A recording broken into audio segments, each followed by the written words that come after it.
kepikiran gak sih gimana caranya kita nyeimbangin komitmen finansial dan fisik dalam beribadah? Halo semuanya, selamat datang di pembahasan kita kali ini. Kita bakal ngebahas dua pilar raksasa dalam Islam yang butuh pengorbanan sumber daya yang luar biasa. Nah, kita mulai dari sebuah dilema menarik yang pernah diulas oleh Harian Republika. Ini pertanyaan yang sering banget bikin bingung umat muslim pas lagi ngatur keuangan mereka. Jadi pertanyaannya gini, pas kita punya rezeki lebih, mana sih yang harus diduluin? Bayar zakat mal atau langsung daftar haji? Gimana coba caranya seorang mukmin ngeimbangin target spiritual pribadi sama kewajiban sosial buat bagi-bagi rezeki? Ini tuh bukan cuma soal uang, tapi bener-bener soal prioritas hati dan ketaatan. Buat ngejawab rasa penasaran itu, ini dia peta jalan pembahasan kita hari ini. Kita bakal ngelewatin 6 poin utama, mulai dari 2 pilar pengorbanan, lalu zakat untuk menyucikan harta dan jiwa, penerima hak zakat, haji sebagai panggilan fisik dan spiritual, rangkaian puncak ibadah haji, dan terakhir harmoni kesalehan sosial dan spiritual. Kita bakal bedah tuntas sejarahnya, cara pelaksanaannya, sampai urusan logistik yang gila-gilaan dari 2 pilar ini. Oke, langsung aja kita masuk ke bagian pertama, 2 pilar pengorbanan, yaitu pengorbanan harta dan diri. Kita fokus dulu ke gimana rukun Islam ketiga dan kelima ini unik banget karena sama-sama nuntut kita buat mengorbankan sumber daya yang kita miliki. Perbedaannya tuh kontras tapi melengkapi. Zakat itu rukun Islam ketiga, sifatnya lebih keluar, fokus ke komunitas sekitar, dan jelas butuh pengorbanan harta pribadi secara tenang dan lokal. Di sisi lain, haji itu rukun Islam kelima. Ini tuh perjalanan ke dalam diri yang personal banget, tapi secara fisik melibatkan jutaan orang dari seluruh dunia kumpul di satu titik, jadi pastinya butuh pengorbanan harta plus ketahanan fisik yang benar-benar ekstrim. Lanjut ke bagian kedua, zakat, cara kita menyucikan harta dan jiwa. Ini adalah kewajiban finansial dasar umat Islam yang udah mulai dilembagakan di Madinah, persisnya sebelum tahun ke-9 Hijriah. Secara bahasa, zakat itu artinya tumbuh, menyucikan, atau bertambah. Prakteknya gimana? Ini tuh porsi spesifik dari harta kita yang wajib disalurin secara sistematis ke kelompok tertentu, biar sisa harta dan jiwa kita jadi bersih.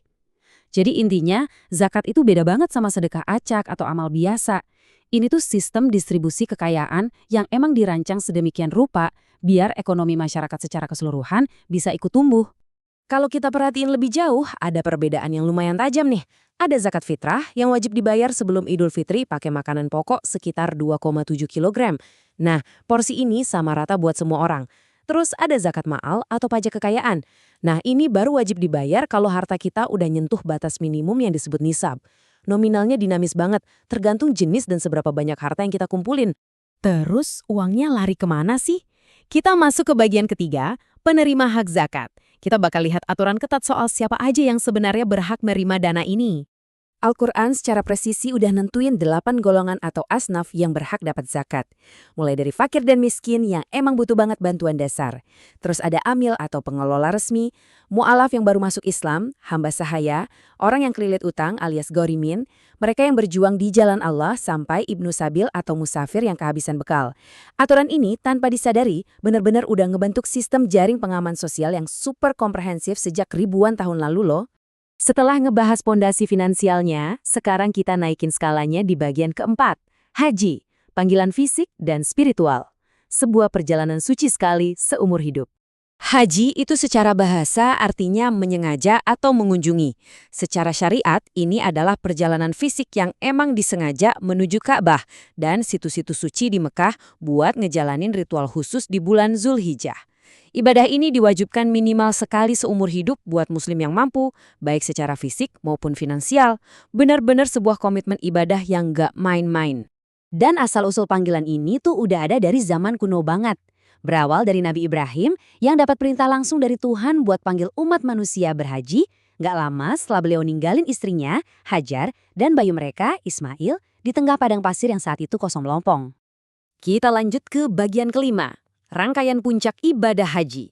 Menarik banget nih ngelihat gimana narasi sejarah masa lalu itu sekarang berubah jadi ajang logistik yang luar biasa intens di era modern. Setiap jamaah harus banget ngikutin 5 langkah krusial ini dengan sangat teliti. Mulai dari niat ihram dengan kain putih, tawaf atau ngelilingin Ka'bah 7 kali, sampai sa'i yang sebenarnya lagi ngingetin kita sama perjuangan putus asa Siti Hajar nyari air bolak-balik antara Bukit Safa dan Marwah. Terus ada momen puncak yaitu wukuf di Padang Arafah dan ditutup dengan tahallul atau potong rambut. Coba deh bayangin, jadwal 5 hari yang nguras tenaga ini. Menginap di tenda Mina, lalu wukuf di Arafah pada hari kedua. Nah, ini penting banget ya, karena kalau sampai kelewatan wukuf, hajinya batal, apapun alasannya. Habis itu lanjut lempar jumrah, kurban, sampai tawaf perpisahan.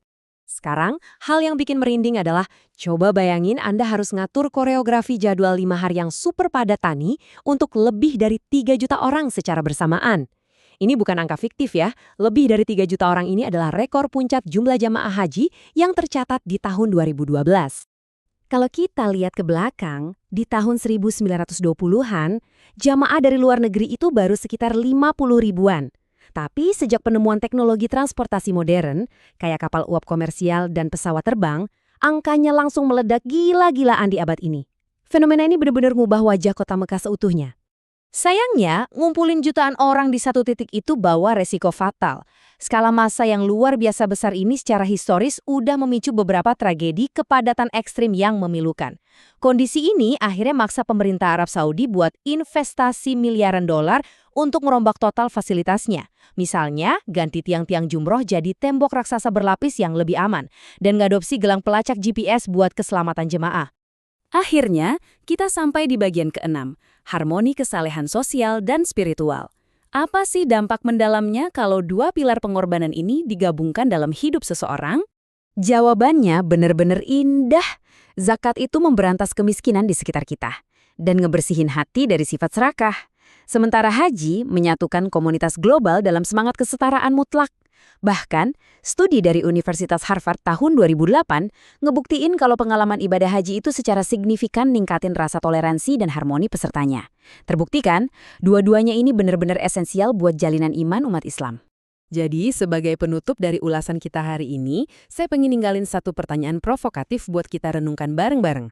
Gimana ya caranya kita bisa ngatur harta yang kita miliki saat ini buat aktif ngangkat ekonomi masyarakat lewat zakat, tapi di saat yang sama juga bisa nyiapin diri buat ngejalanin perjalanan spiritual terbesar dalam hidup kita.